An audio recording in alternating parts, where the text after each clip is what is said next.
display.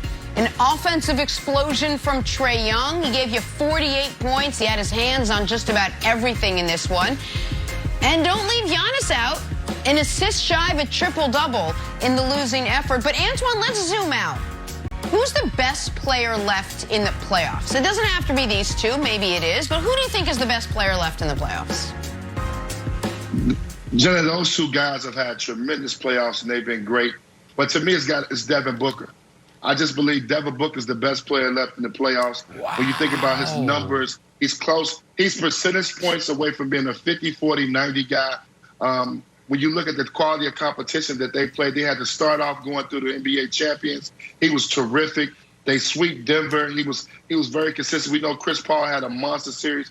And then to go take a 2-0 lead without Chris Paul. I could never imagine them being up 2-0 without Chris Paul just because of what Chris Paul has done for this team. So it basically lets me know who's the most valuable player and the best player right now in the playoffs that's left, and that's Devin Booker. To be able to, I think he broke his nose. It looked like it's broken. He broke his nose to be able to get back in the game and tough it out and make two huge shots down the stretch. I just think Devin Booker is right now on his way to being one of the elite players in this league, a top 10 player. So I think he's the best player left right now in the playoffs. All right, so I agree with a lot of that, including that, you know how I knew Devin Booker's nose was probably broken? Because for a moment there, Devin Booker's nose looked like mine. I'm like, that ain't great, that's broken. Mine's not broken, it's just an anomaly. So yeah, his nose definitely broken, and he played through it. He had a tough night in game 2, and still, we forget about it because how crazy the end of the game was. Hit that pull-up mid-range jump shot, which they had to have to get him up 1 before Paul George retook the lead. So Booker's been awesome. But the best player left in the playoffs is Giannis. And I'm not sure it's actually as great as Trae has been, as excellent as Booker has been, as great as Chris Paul was before he got knocked out with the protocols. I don't know it's that close. And I know we focus on what Giannis can't do. So I want to use a comp of another guy who is an all-time great player, who a lot of the things Giannis can't do, he couldn't do either. And nobody ever doubted how great he was. And that is Shaquille O'Neal. Can we show the graphic, please? This is Giannis this postseason and Shaq at his apex. Those are Shaq's playoff numbers the 3 years the Lakers won the title. Points, basically identical. Shaq's got him by 1 in rebounds. Giannis has him by 2 in assists. Field goal percentage, almost identical. Free throw percentage, almost identical. Now, could you rely on Shaq at the free throw line? Nope. Late in the game, could you just give the ball to Shaq? Maybe, but if he got fouled, it was a huge problem, which is why Kobe was so important. Also, they didn't play that many close games during most of those championship runs, except for against Sacramento and Portland, so it wasn't an issue. And while I wasn't in the media during Shaq's career, during the prime of Shaq's career, I was a diehard basketball fan and a consumer of it. And while he got criticism for the free throws, nobody ever doubted how dominant he was. Now, maybe it's because, Brandon, he was such a physical force, it was so obvious to the eye. But Giannis is just a different type of physical force. And those numbers, sometimes numbers lie. Those numbers aren't lying. He is giving you what prime Shaq gave you in the postseason. So to me, he's clearly the best player left in the playoffs. Right. Yeah, Shaq won championships, and Shaq also, like you said, had Kobe, he had D-Wade. So they were able to cover up a lot of those challenges, a lot of those mistakes that, or I would just say challenges that Shaq had down the stretch. So Giannis don't have that. And guys, I can't answer this. I'm going to be honest, you know, sitting here trying to rack my brain around this, 6 a.m. in the morning, like, okay, how do I answer this? Who is it? And I can't. Anything I would throw out there, it wouldn't be real. So when you talk about Giannis, there's a conversation with Giannis because everything you said, 2-time MVP, defensive player of the year. I mean, an easy 30, an easy 10.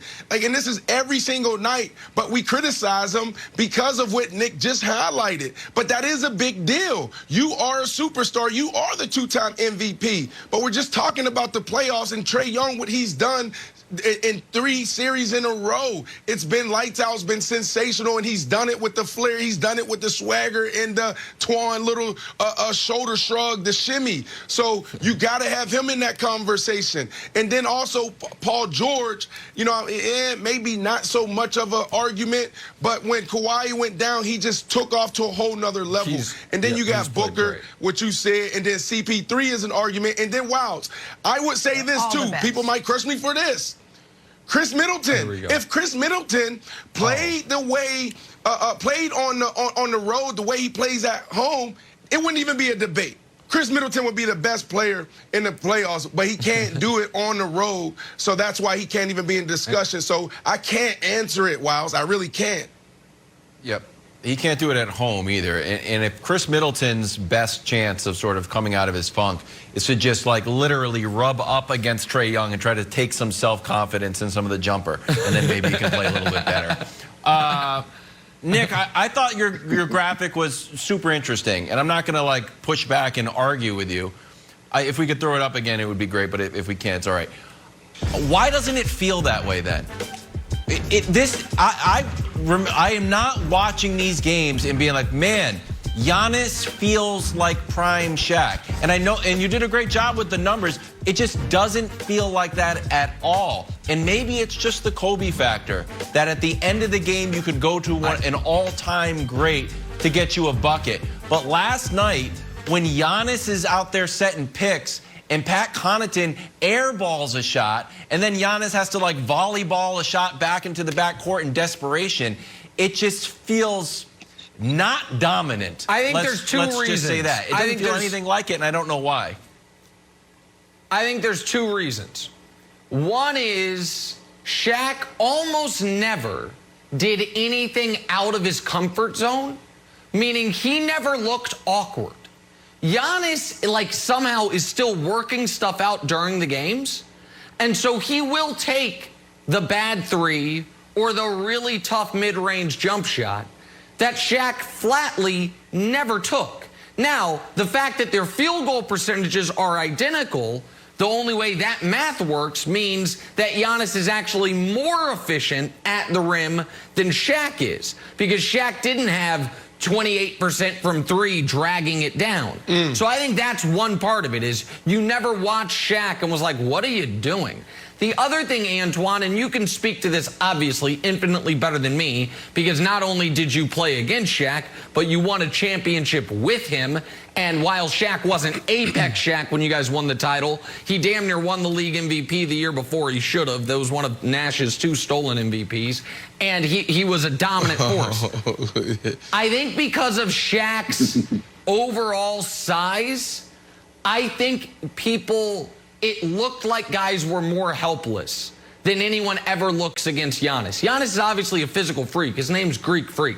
But I don't think, I've never watched, because I didn't watch Wilt, anyone ever make other pros look smaller and more helpless than Shaq did, even if the numbers are the same. So I think that's the answer to Wild's question. But you having played against him and won a championship with him, I want to know what you think.